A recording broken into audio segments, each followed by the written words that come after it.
A'udzubillahi minasyaitonirrajim. Bismillahirrahmanirrahim. Assalamualaikum warahmatullahi wabarakatuh.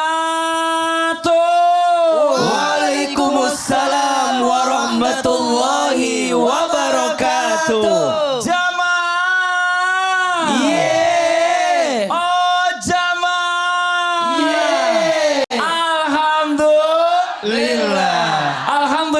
Alhamdulillahirabbil alamin. Allahumma shalli ala sayidina Muhammad wa ala ali sayidina Muhammad. Rabbi shrah li sadri wa yassir li amri wahlul 'uqdatam min lisani yafqahu qawli. Jamaah. Yeah. Bu, hari ini berarti akhir bulan. Bentar lagi anaknya gajian. Dikirimin gak Bu? Dikirimin, alhamdulillah. Bu, saya mau nanya Bu, ini yang di rumah juga sama nih. Akur nggak sama menantu? Sama mertua dulu akur nggak? Yakin? Masa sih? Bohong dosa loh Bu. Karena bohongnya satu Indonesia. Masya Allah, tapi ini luar biasa ya. Inilah fenomena yang terjadi dalam kejadian kehidupan sehari-hari antara menantu dan mertua. Ini Masya Allah luar biasa. Pengen adil tapi ada aja salahnya. Mau itu mertua, mau itu menantu. Nah hari ini kita bahas. Temanya luar biasa. Temanya adalah antara aku, ibu, dan mertuaku. Alhamdulillah. Ini Masya Allah luar biasa. Yang pertama kita panggil dulu Ustadz Syam. Tepuk tangan dong buat Ustadz Syam. Kenapa Ustadz Syam dulu yang pertama yang aku panggil? Kan punya mertua. Kenapa pas banget? Apa Kan sih? punya mertua. Oh iya, masih punya mertua. Alhamdulillah. Ya Allah ya Rabbi. Ustadz Syam, Yeah. nih banyak banget nih kita sering menghadapi orang yang suka bertanya, Mas Fadli, saya tuh suka sulit pilihannya. Mana yang harus didahulukan? Antara ibu saya, kan ibu kandung, atau ibu mertua? Apakah ibu mertua memiliki keistimewaan yang sama dengan seperti ibu kandung kita? Yuk kita cari jawabannya dari Ustadz Syam. Tepuk tangan sekali lagi buat Ustadz Syam. Silakan Ustadz Syam. Bismillahirrahmanirrahim. Assalamualaikum warahmatullahi wabarakatuh. Waalaikumsalam warahmatullahi wabarakatuh. A'udzu billahi minasy syaithanir rajim.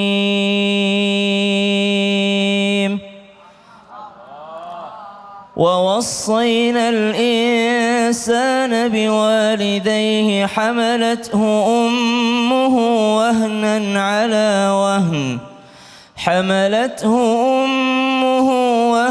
على وهن وفصاله في عامين أن اشكر لي ولوالديك إلي المصير.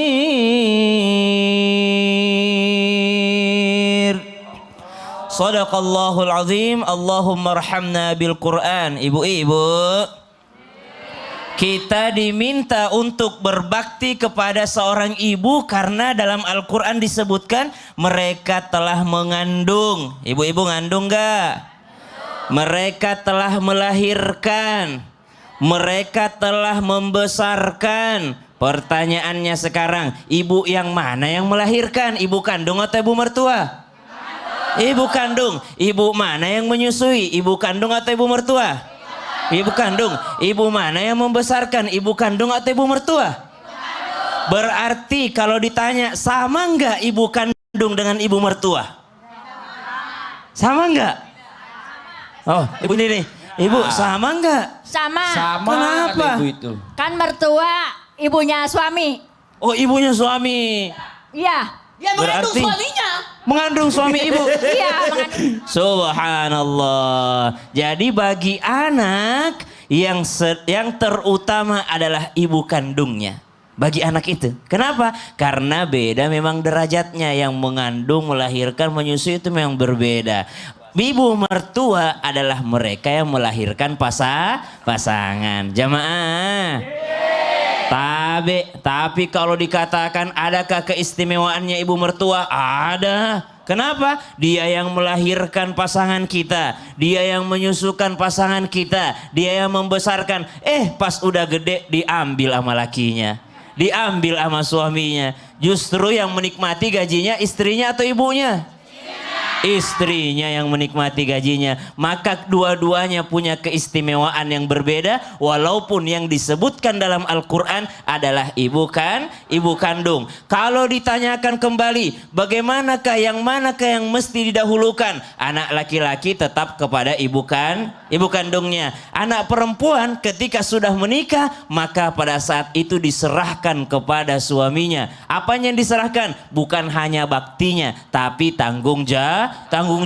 Karena banyak juga laki-laki, subhanallah, pengennya istrinya, sekarang surgamu sudah pindah kepadaku, sekarang surgamu sudah pindah dari kedua orang tuamu, sekarang surgamu sudah kepada suamimu, tapi tanggung jawabnya nggak mau dia ambil. Subhanallah, pengennya haknya aja sebagai suami, tapi tidak mau bertanggung jawab sebagaimana orang tua sang perempuan sebelum menikah bertanggung jawab kepada anak perempuan tersebut.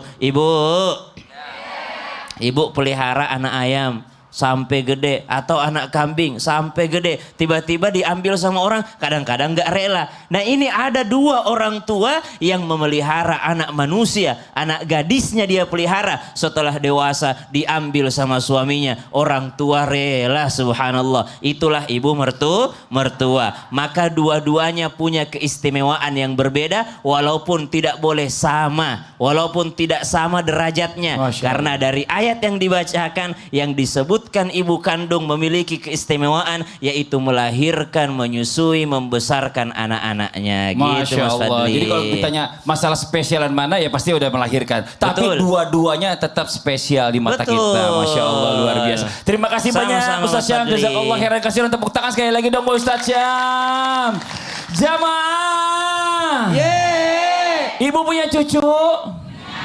Banyak cucunya apa baru satu? Nah, yang punya satu nih yang suka masalah nih. Cucu pertama, waduh, Masya Allah, berebutan tuh antara anaknya. Udah, aku aja, aku lebih ngerti. Aku dulu pernah ngurusin kamu. Waduh ini, pokoknya anaknya boleh pindah asal jangan cucunya. Nah, inilah dia, Ustadz Maulana mau izin. Iya, Ustadz Maulana. Iya. Biasanya kan kalau misalnya nenek ini kan mertua kan suka banget nguasain cucunya. Iya. Bertengkar gara-gara berebutan cucu kesayangan. Iya. Nah, bagaimana harusnya sikap kita sebagai orang tua? Ini cucu. Baiklah. Cucunya ntar lagi. Bismillahirrahmanirrahim. Assalamualaikum warahmatullahi wabarakatuh. Waalaikumsalam warahmatullahi wabarakatuh. Jamaah. Oh, jamaah. Alhamdulillah. Mana tepuk tangannya? Mana semangatnya? Berbicara tentang cucu diperebutkan oleh orang tua ataupun mertua. Kira-kira siapa yang pelihara? Ayo. Ada yang bisa jawab? Angkat tangan tim orang tua. Tim mertua. Ibu gak ada yang angkat semuanya sama sekali. Ini takut Coba, apa coba. gimana sih? Yang orang tua. Cucu itu bagusnya dipelihara oleh mertua atau orang tua? Angkat tangan yang pilih orang tua. Ini saya kan laki-laki, Bu.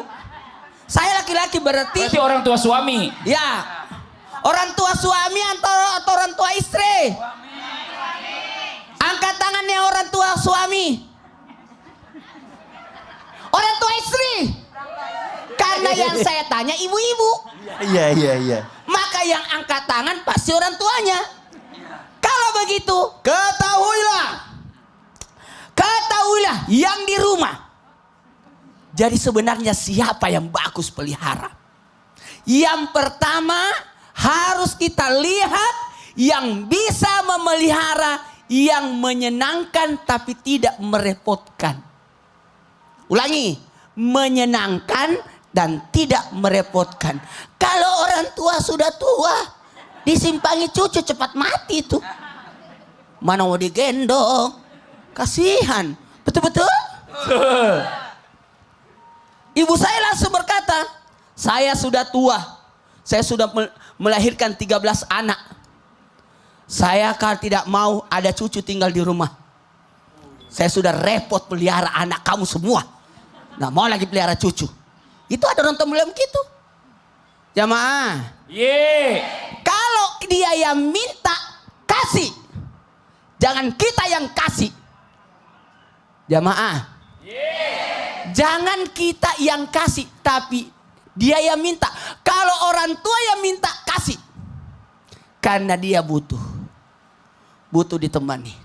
Karena cucu yang tinggal sama orang tua, cucu yang tinggal sama neneknya, pasti banyak uangnya. Yang kedua, yang harus diperhatikan adalah suka sama suka ataupun berdamai menurut kesepakatan.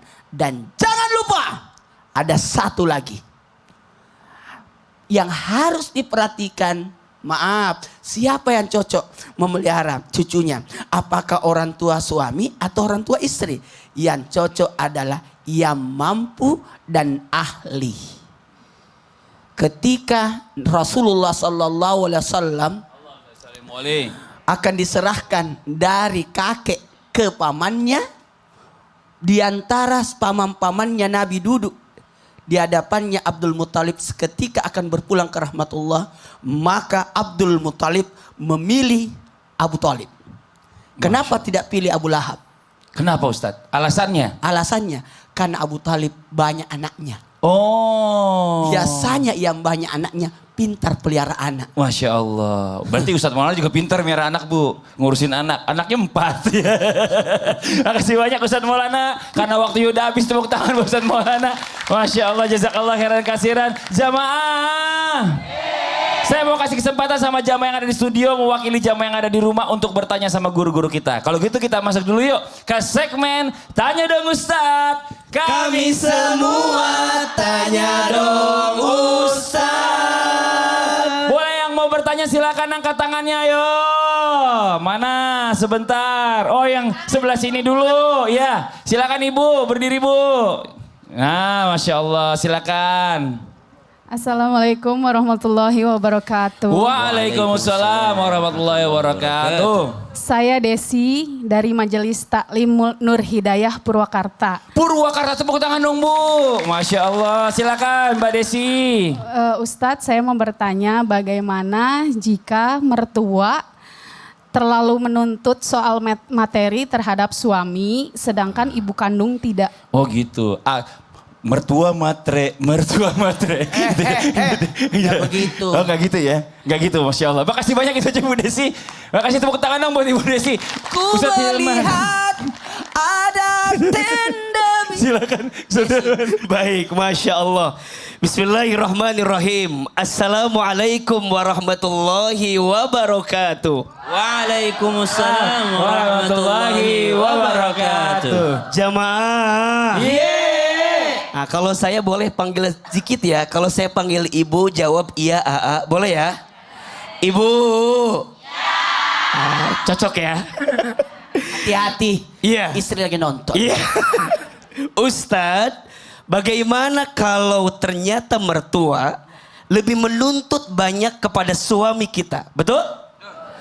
Jawabannya ada 4M sikap istri. Ada berapa? 4M. M yang pertama, belajar untuk menerima. Tuh, 2, 3. Menerima. Tolong catat. Rumah tangga itu saling, bukan saing. Jadi apa yang ada dalam diri suami kita, termasuk ibunya, berarti mertua kita adalah sesuatu yang harus kita terima. Ridho dengan itu. Jangan marah, jangan komplain. Karena saat kita sudah menjadi istri dari suami kita, berarti kita pun juga menerima apa yang ada dalam suami kita. Betul apa betul? Iya apa iya? Yang kedua, menyadari. Tuh, 2, 3. Menyadari. Istri harus sadar.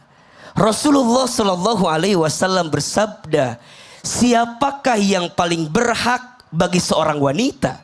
Maka jawabannya adalah suaminya jika dia sudah menikah. Dan siapakah yang paling berhak bagi seorang laki-laki? Yaitu ibunya.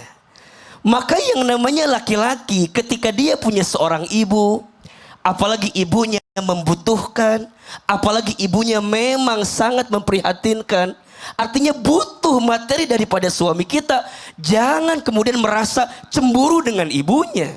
Kenapa? Ibu yang mengandungnya, ibu yang melahirkannya, ibu yang membesarkannya, ibu yang menangis dengan air mata doanya. Dan itu yang harus membuat istri sadar jika suami begitu sayang kepada ibunya. Tapi ingat, ibu yang baik pasti mendidik anak laki-lakinya dengan baik. Dan anak laki-laki yang baik pasti sayang sama istrinya. Betul apa betul? Iya apa iya? Laki-laki yang baik itu, dia akan memperlakukan istrinya sebagaimana ibunya. Jadi antara istri dengan ibu kan perbandingan, karena dua-duanya punya kemuliaan. Betul apa betul? Dan M yang ketiga, memaafkan. Tuh, 2, 3. Memaafkan. Coba belajar bicara sama suami, komunikasi sama suami. Rumah tangga itu 70%-nya ngobrol. Apa 70%-nya? Ngobrol. Jadi tolong, 1, menerima. 2, menyadari. 3, memaafkan. Maafkan. Dan yang keempat, mendoakan. Oh, mendoakan. Doakan suami Masya kita. Allah. Insya Allah akan lembut kepada ibunya, akan lembut kepada istrinya. Masya Allah. Tepuk tangan dong Pak Ustadz Hilman. Jazakallah khairan kasiran Ustadz Hilman. Nah sekarang saya mau coba lanjut bacakan ada pertanyaan dari jamaah yang ada di rumah nih ya. Dari Instagram @danis_julian40. Assalamualaikum Mas Fadli. Waalaikumsalam warahmatullahi wabarakatuh. Pengen tahu cara ngadepin mertua yang bawel dan cerewet. Gimana sih? Kuping suka pegel denger ocehan mertua. Pengen protes nggak enak sama istri saya. Coba.